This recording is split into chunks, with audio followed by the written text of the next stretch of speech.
The Newsday continues here on One News Now. I'm Charles Lejano. Presumptive Vice President Sara Duterte wants to hold an early inauguration in Davao City. But can she actually do this? To answer that question and more, we have COMELEC Commissioner George Garcia now with us over the phone. Good afternoon, Commissioner Garcia. Thanks for sparing some minutes with us this afternoon. Let's start with whether or not it is legally possible for Mayor Sara to take her oath on June 19, considering what's stated in the Constitution. Do we have room for flexibility here, at the very least, insofar as the inauguration is concerned?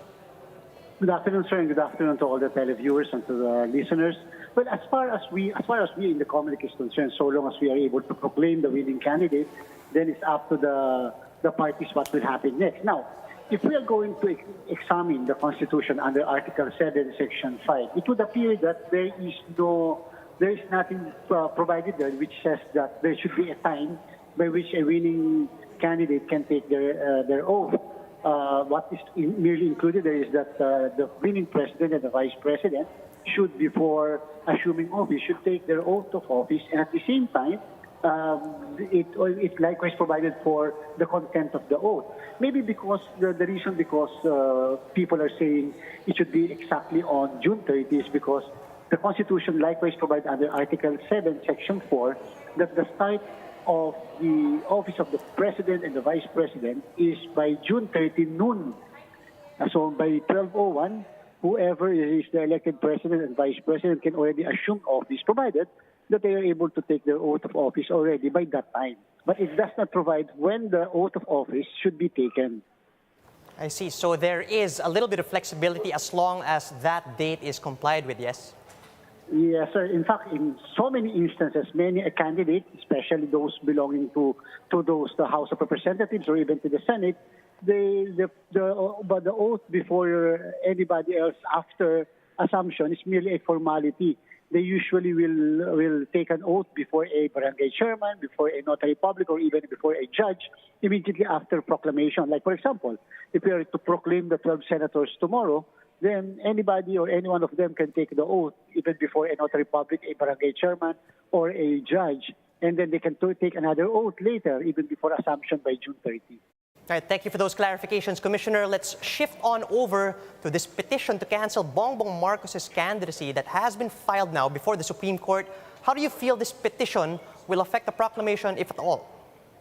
Well, as far as the COMELEC is concerned, of course, the COMELEC has nothing to do with the proclamation and even the canvass of the result for the President and the Vice President. It is always the call of Congress, being the one authorized by the Constitution to canvass the result for the President and the Vice President. As far as the COMELEC is concerned, we have done our part.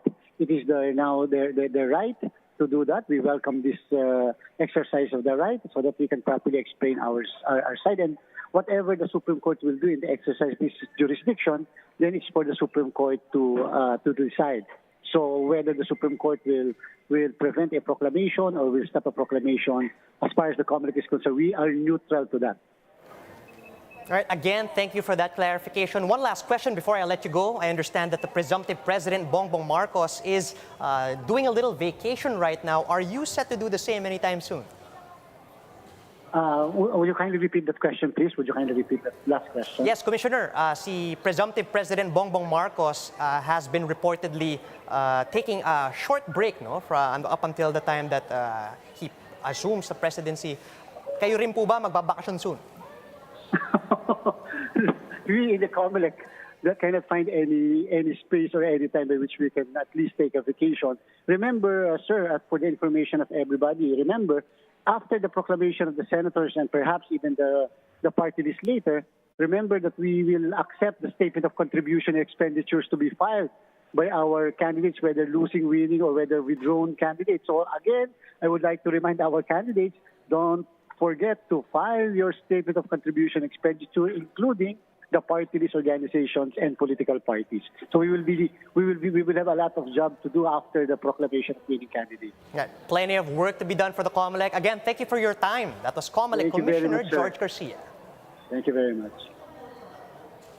The camp of Bongbong Marcos confirms that the presumptive president and his family are in Australia. Reports surfaced that Marcos Jr. made a secret trip to Australia, where his son is set to attend university. Marcos Jr. spokesperson, Attorney Vic Rodriguez, confirmed this, saying that this was a private trip. And Rodriguez added that Marcos Jr. is expected to return to the Philippines later this week. It's a private visit, it's a private trip at nais lang nilang i-enjoy yung mga nalalabing araw bilang mga pribadong mamamayan at bago formal at official na manungkulan si President-elect Bongbong bilang pinuno at pangulo ng ating bansa. The Health Department confirms the local transmission of the BA 2.12.1 Omicron subvariant in the Philippines. To tell us more about this, we now have Shaila Francisco joining us live from Taguig City. Good afternoon, Shaila. Could you tell us where are these cases located? Charles, first off, there are a total of 17 cases of the Omicron subvariant BA.2.12.1, aside from the 2 cases in NCR and 12 from Puerto Princesa that was earlier reported. There are 3 more cases in Western Visayas, particularly in Iloilo. This involves 1 returning overseas Filipino who is currently vaccinated, and 2 more local cases where 1 is fully vaccinated, while the vaccination status of the other one is currently still being verified. So to answer your question, the local transmission was detected in specific areas in NCR, in Puerto Princesa, and in Iloilo. Charles? Right, Shaila, based on what we know, do we expect COVID-19 cases to jump in the coming days, at the very least, in those specific areas? First off, what the DOH confirmed is that it is a local transmission, meaning it is all just confined to a certain place and it's not widespread. And they say that even though there is higher transmissibility of this subvariant, they are banking on the high vaccination rate to prevent this massive wave of cases rather. Now, aside from that, they are also on the lookout to prevent a community transmission from happening, one of which is recommending to their LGUs and the laboratories to use rapid RT-PCR tests instead of antigen. They're also advising Filipinos to get their booster shots done so as to protect themselves from the subvariant. Charles?